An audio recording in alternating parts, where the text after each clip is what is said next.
Bienvenue dans ce Sport en 13 qui sera en grande partie consacré aux arts martiaux et sports de combat. Et comme le respect bien ordonné commence par soi-même, Gabon 24, à travers l'équipe de Sport en 13, est allé scruter minutieusement l'entraînement du boxeur gabonais Ekomes Metou Théo Lamas, champion d'Afrique de kickboxing, qui sera présent au premier championnat d'Afrique de boxe arabe et ce sera en Guinée équatoriale. De leur côté, les judokas de la sélection nationale du Gabon peaufinent également leur préparation pour le championnat d'Afrique de judo qui aura lieu à Dakar au Sénégal. Et puis nous parlerons de l'alpiniste népalais Kamirita Sherpa qui a atteint pour la 25e fois le sommet de l'Everest. Votre rubrique Vue sur le net viendra couronner ce numéro avec toujours des images palpitantes. Alors que la Guinée équatoriale s'apprête à accueillir la première édition du championnat d'Afrique des nations de boxe arabe qui aura lieu ce 29 mai 2021, le boxeur gabonais Ekomes Metou peaufine sa préparation avec son entraîneur. Suivez le guide.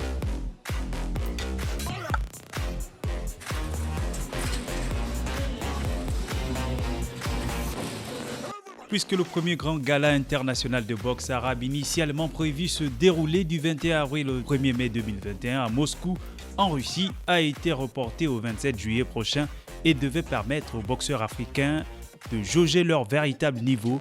La première édition du championnat d'Afrique de boxe arabe qui aura lieu en Guinée équatoriale le 29 mai prochain est justement l'occasion propice pour les Gabonais, notamment pour le champion d'Afrique Ekomes Metou Théo Lamas, de confirmer qu'il est sans conteste aujourd'hui l'un des meilleurs boxeurs du continent africain.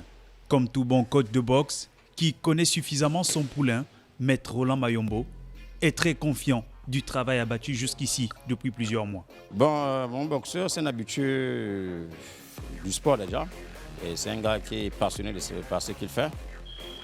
Il va en progression. Parce que quand on préparait le championnat de boxe arabe pour la Russie, on avait déjà pratiquement un mois et demi bouclé. Donc c'est juste la continuité. Mais là, il est confiant, il va en progression. Et il est fait prêt. Mais il nous reste sensiblement encore 2 semaines pour finir le petit réglage qu'il y a à faire. Mais bon, dans le reste, on est à jeu. Pour moi, je n'ai aucune inquiétude. C'est un habitué du ring, il sait ce qu'il fait, c'est un champion de standard. Donc du coup, la boxe arabe ne va pas trop l'emmerder. Dernier né des sports de combat au Gabon, la boxe arabe fait appel aux pieds-points et aux genoux. Et à l'image du sanda ou combat libre dans le wushu, elle utilise aussi des projections et des saisies. Ce qu'il y a de particulier en boxe arabe, c'est les saisies et les projections.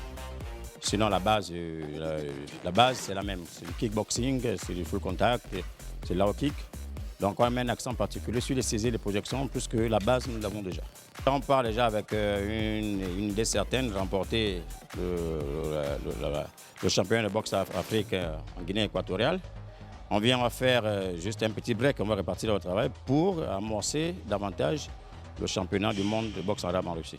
Ambitieux, sûr de lui et redoublant d'atouts, des capacités phénoménales d'adaptation, du kickboxing à la boxe arabe, en passant par la boxe traditionnelle, le K1, le full contact et le sanda. Voilà l'éventail des différents sports de combat qui ont fait d'Ekomes une véritable machine de frappe. Pour tout dire franchement, moi je suis prêt. Et je suis un habitué du ring, donc pour moi il n'y a pas de souci. C'est vrai que c'est un nouveau sport. Alors c'est pas trop loin du kickboxing. J'en ai fait du sanda, je fais du kickboxing, full contact. Donc dans la boxe arabe, on ajoute juste les coups de genoux et les projections. Et je me sens à l'aise, ça va aller, il n'y a pas de problème. Et même si l'éternel problème des conditions optimales de préparation d'une compétition internationale se pose toujours, seul le mental de fer dont dispose ce guerrier exceptionnel le pousse à aller toujours plus haut, plus vite et à être toujours plus fort. Simplement c'est parce que je suis confiant. Et qui dit sport de combat, je suis un habitué du sport de combat. Donc moi, peu importe l'adversaire. C'est vrai qu'aujourd'hui, on me demande de boxer dans les 65 kg. J'ai boxé dans les 63 en pro. Je vais juste ajouter 2 kg, c'est pas loin. Et puis bon, le meilleur va gagner. C'est que je demande juste au peuple de me faire confiance. Et ça va aller. Avec le sentiment d'être désormais un ambassadeur du Gabon à l'échiquier international et mondial, Ekomes Metou Théo Lamas comprend la lourde responsabilité qui l'attend au championnat d'Afrique de boxe arabe en Guinée équatoriale. Aujourd'hui, on va au championnat d'Afrique professionnel de boxe arabe en Guinée équatoriale. Pour la Guinée équatoriale, on ira au gala de Russie. Vous voyez qui dit gala de Russie, c'est un champion du monde. Et qui dit champion du monde, les autres s'entraînent dans de bonnes conditions. Mais nous, est-ce qu'on a réussi? N'empêche qu'on reste confiant. J'ai dit ça tout le temps à tous mes petits copains, les gars, c'est pas la peine de se lamenter. Soyons juste confiants, on fait notre travail, et le reste, la fédération fera ce que le ministre. Qu'importe l'adversaire, qu'importe sa nationalité, pour le champion gabonais, un seul mot d'ordre: boxer, toujours boxer et encore boxer, lui qui n'a pas volé son rang de représentant du Gabon. C'est sous la houlette de l'entraîneur national que l'équipe gabonaise de judo prépare sa prochaine sortie comptant pour le championnat d'Afrique de judo et ce sera à Dakar au Sénégal le 18 mai prochain. On regarde. Faisons partie des structures associatives sportives qui ont longtemps œuvré pour le développement et la promotion du judo au Gabon et au-delà. Le judo club L'Académie a ouvert ses portes à une partie de la sélection nationale gabonaise de judo pour une meilleure préparation de ses athlètes masculins en vue du championnat d'Afrique de la discipline qui se tiendra du 20 au 23 mai 2021 dans la capitale sénégalaise. Alors que la délégation gabonaise devra poser ses valises au Sénégal le 18 mai prochain, c'est sous la direction de Maître Christian Mboro que les stagiaires de Libreville font les derniers réglages. Nous préparons le championnat d'Afrique de judo qui était censé se dérouler à Casablanca au Maroc, qui a été reporté à Dakar. Donc nous sommes en préparation pratiquement depuis 1 mois et demi pour cette compétition.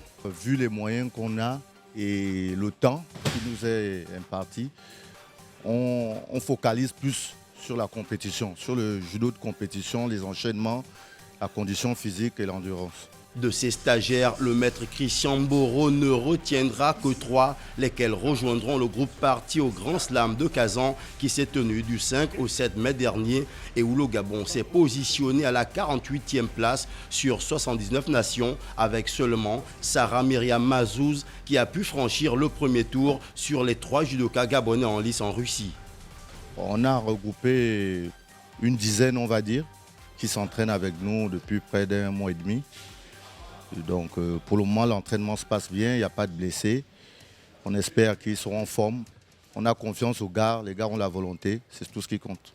Mais avant de rallier le pays de la Teranga, l'équipe gabonaise de judo se rendra à Rabat au Maroc pour peaufiner sa préparation au dojo de l'association sportive Univers Judo Club et sera supervisée par le maître Soufiane Nimou, un entraîneur marocain chevronné.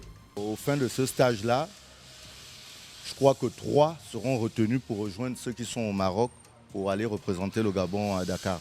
Et parmi les athlètes gabonais présélectionnés pour cette campagne africaine de judo, l'on peut citer Fernand Kero, moins de 60 kg, Aboubakar Gotalovia, moins 66 kg, Alex Minsa, moins 90 et Richepin Wang Manjombe, moins 100 kg.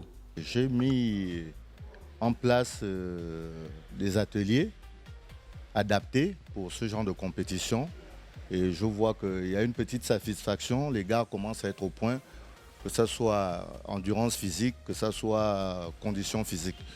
Donc petit à petit, on se rapproche de l'échéance. C'est vrai qu'on n'a pas des sparring, on n'a pas assez de sparring, on n'a pas assez de moyens pour jauger.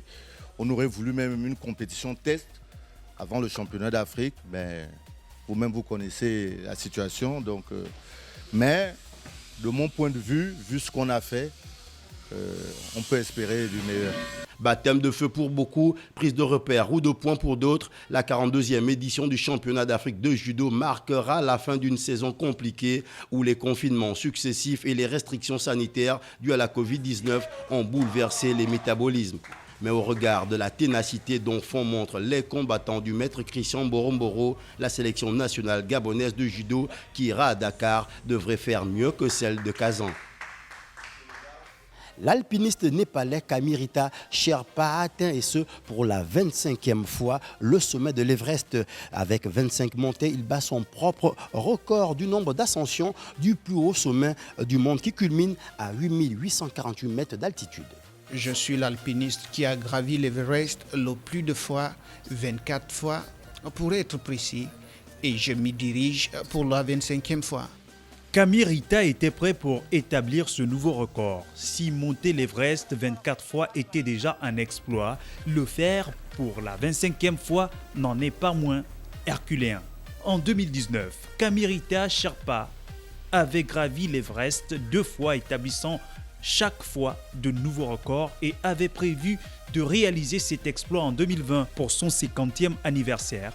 Mais la crise de la Covid-19 n'aidant pas, Camille Rita a dû remettre à plus tard son projet. Plutôt que de battre mon record, mon objectif était de célébrer mon jubilé d'argent en réalisant 25 ascensions en 2020 à l'âge de 50 ans. Mais la Covid ne m'a pas laissé faire. Cette année, à 51 ans, j'ai donc planifié ma 25e ascension. Guide professionnel depuis plus de 20 ans, Camille Rita Sherpa a gravi pour la première fois l'Everest en 1994 alors qu'il travaillait pour accompagner une expédition. Depuis la montée du sommet du toit du monde, il la réalise presque chaque année. Je grimpe pour ma nation. Sans nous, les alpinistes, il n'y a rien. Les guides comme nous sont nécessaires pour le secteur du tourisme au Népal. Camille Rita Sherpa, reconnu comme un alpiniste expérimenté, a également à son actif d'autres prestigieux sommets de plus de 8000 mètres, dont le deuxième plus haut sommet du monde, le K2, situé au Pakistan. Et dans votre rubrique Vue sur le net de la semaine, on continue avec notre sélection des meilleurs acrobates à travers le monde. C'est parti.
C'est tout pour ce sport en 13 et n'oubliez pas de toujours pratiquer les gestes barrières pour toujours lutter contre la Covid-19.